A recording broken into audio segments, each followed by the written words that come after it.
Nah, di paparan materi kali ini kita bakal bedah sebuah topik yang jujur aja makin kesini rasanya makin mendesak buat dibahas.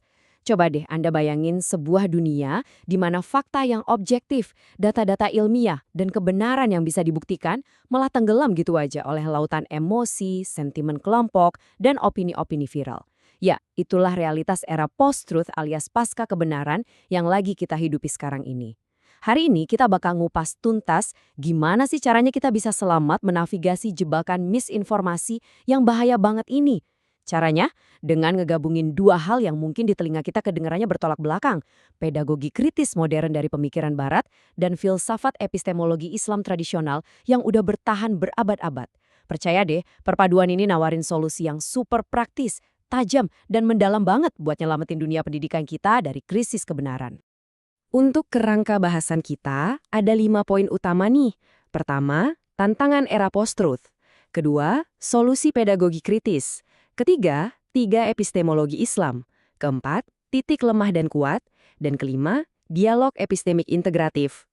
Oke, mari kita langsung selamin ya. Semua yang bakal kita bahas hari ini tuh bersumber dari sebuah kajian akademis yang sangat komprehensif, yaitu makalah doktoral dari Fathul Mubin di UIN Syarif Hidayatullah Jakarta tahun 2026. Yang bikin kajian ini spesial banget adalah dia nggak cuma ngeritik masalah dari satu sudut pandang aja. Makalah ini secara unik berhasil menjembatani nalar kritis sekuler yang tajam banget buat membongkar manipulasi dengan kebijaksanaan tradisi ketimuran yang selalu menjaga etika dan spiritualitas. Ini ibarat kacamata yang sempurna banget buat ngelihat krisis otoritas pengetahuan yang lagi melanda dunia kita saat ini. Bagian 1. Tantangan era post-truth. Nah, pertanyaan ini pasti kerasa relatable banget kan buat Anda? Gini nih, bayangin situasi ini. Anda lagi asyik scroll layar HP, entah itu di X, TikTok, atau Instagram. Terus tiba-tiba, lewat nih sebuah video durasi 15 detik yang isinya emosional banget, mancing kemarahan dan memprovokasi sentimen kelompok tertentu. Percaya atau enggak, dalam hitungan jam aja, video pendek yang belum jelas juntrungannya itu bisa ngalahin, bahkan ngeruntuhin validitas dari sebuah jurnal penelitian setebal 50 halaman yang udah diuji ketat sama para ahli. Ngeri kan? Ini tuh contoh nyata gimana otoritas intelektual mulai runtuh secara sistemik. Di panggung publik sekarang, kebenaran itu nggak lagi ditentuin sama siapa yang punya bukti paling kuat, tapi oleh siapa yang paling jago mainin emosi algoritma. Penulis makalah ini tuh bener-bener tepat sasaran waktu nyorotin intrik di balik fenomena tadi. Di era post-truth ini, ilusi terbesar kita adalah ngerasa lagi krisis informasi. Padahal, wah kebalikannya, kita tuh lagi kebanjiran informasi. Krisis yang sesungguhnya adalah kelumpuhan massal pada kapasitas kritis kita buat memverifikasi mana yang benar dan mana yang salah. Sadar nggak sih, orang-orang di internet seringkali nggak lagi nyari kebenaran objektif. Mereka cuma nyari pembenaran atas bias yang emang udah ada di kepala mereka. Fenomena ini nyiptain apa yang sering kita sebut sebagai echo chambers atau ruang gema. Ibaratnya, kita cuma dengar suara kita sendiri yang dipantulin balik ke kita. Nah, kalau ini dibiarin masuk ke ranah pendidikan, wah hasilnya bisa bahaya banget. Kita bakal ngelahirin generasi yang mikirnya serba hitam putih, gampang diradikalisasi, gara-gara mereka nggak mampu nyaring informasi. Bagian 2. Solusi pedagogi kritis. Buat ngerespons krisis kebodohan terstruktur tadi, instrumen teoretis pertama yang diusulin adalah konsep conscientization dari pemikir legendaris Paulo Freire. Bahasa gampangnya sih, ini tentang ngebangunin kesadaran kritis. Freire ini nentang keras banget yang namanya pendidikan gaya bank. Maksudnya gimana tuh? Bayangin ada guru yang cuma datang ke kelas, nyeramahin murid, terus ngedepositokan hafalan ke otak siswa.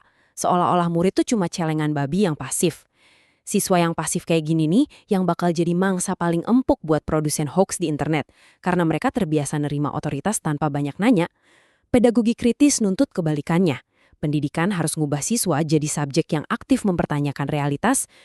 Tunggu dulu, siapa nih yang diuntungin dari berita ini? Struktur kekuasaan apa yang lagi nyoba manipulasi opini publik? Nah, pertanyaan-pertanyaan berani kayak gini nih yang harus ditanamin sejak dini. Bagian 3. 3 epistemologi Islam. Mempertanyakan segalanya emang penting banget. Tapi, kalau nalar kritis ini nggak dikasih jangkar yang jelas, ujung-ujungnya malah bisa bikin kita jatuh ke nihilisme.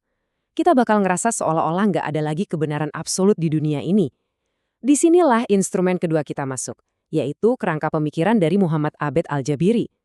Al-Jabiri ini bukan sekedar bikin teori baru semalaman loh, dia ngabisin waktu bertahun-tahun buat memetakan sejarah intelektual Islam selama belasan abad, cuma buat ngeliat gimana sih umat muslim secara historis ngebangun dan memvalidasi kebenaran. Kerangka ini ngasih fondasi yang super kokoh biar nalar kritis kita nggak kehilangan arah. Al-Jabiri ngebagi sistem nalar ini ke dalam 3 pilar utama yang harus saling support. Coba kita lihat ya cara kerjanya. Pertama, bayani. Ini adalah otoritas teks Al-Quran dan Sunnah.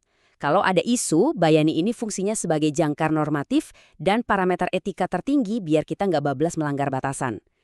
Kedua itu burhani, yaitu logika, nalar, dan demonstrasi empiris. Tiap ada informasi baru masuk, burhani bakal nuntut bukti rasionalnya mana. Ini yang nyegah kita dari taklid buta atau fanatisme tanpa dasar.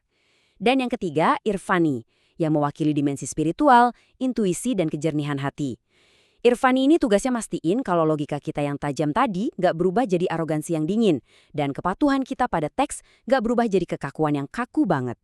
Keseimbangan dari ketiga pilar inilah kunci menuju pemahaman yang benar-benar utuh. Bagian 4, titik lemah dan kuat. Coba deh perhatiin kontras yang kelihatan banget di sini.